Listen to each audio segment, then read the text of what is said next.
ভারতের অশোভন মন্তব্যে কড়া প্রতিবাদের নিশানা ছুড়লেন বাংলাদেশ।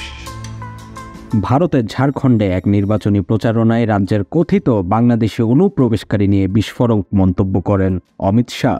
সম্প্রতি ভারতের ঝাড়খণ্ড সফরে গিয়ে ভারতের কেন্দ্রীয় স্বরাষ্ট্রমন্ত্রী অমিত শাহ বাংলাদেশি নাগরিকদের নিয়ে অত্যন্ত অশোভন মন্তব্য করেছেন। তার এমন বক্তব্যের কড়া প্রতিবাদ জানিয়েছে বাংলাদেশ। গত 20 সেপ্টেম্বর ঝাড়খণ্ডে এক নির্বাচনী প্রচারণায় অবৈধভাবে অনুপ্রবেশকারী বাংলাদেশিদের উল্টো করে ঝুলানোর হুমকি দেন অমিত শাহ। তিনি বলেন, ঝাড়খণ্ডকে রোহিঙ্গা ও বাংলাদেশি অনুপ্রবেশকারী মুক্ত করবে বিজেপি, তাদের পা ওপরের দিক দিয়ে উল্টো করে ঝুলিয়ে রাখা হবে।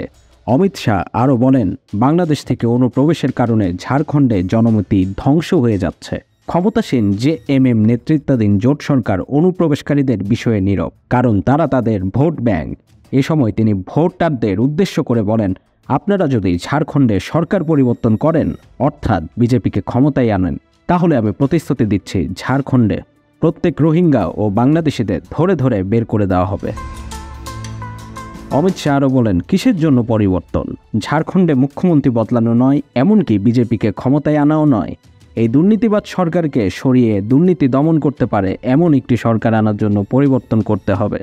বিধানসভা নির্বাচন সামনে রেখে গত শুক্রবার ঝাড়খণ্ডের সাহেবগঞ্জ জেলায় পরিবর্তন যাত্রা কর্মসূচির উদ্বোধন করেন অমিত শাহ।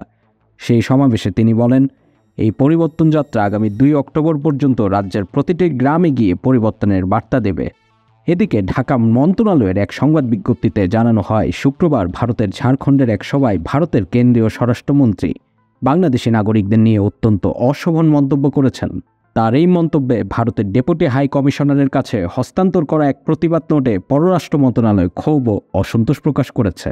একই সঙ্গে ভারত সরকারকে তার রাজনৈতিক নেতাদের এ ধরনের আপত্তিকর ও অগ্রহণযোগ্য কাজ থেকে বিরত থাকার পরামর্শ দেওয়ার আহ্বান জানানো হয়।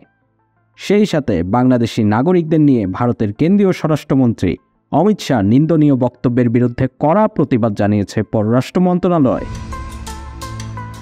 বিজ্ঞপ্তিতে উল্লেখ করা হয়, প্রতিবেশী দেশের নাগরিকদের নিয়ে দায়িত্বশীল অবস্থান থেকে আসা এই ধরনের মন্তব্য বন্ধুত্বপূর্ণ দুই দেশের মধ্যে পারস্পরিক শ্রদ্ধা ও বোঝাপড়ার মনোভাবকে ক্ষুণ্ণ করে। সোমবার ঢাকায় ভারতের উপ হাই কমিশনারের হাতে এই বিষয়ে প্রতিবাদপত্র তুলে দেওয়ার কথা জানিয়েছে পররাষ্ট্র মন্ত্রণালয়।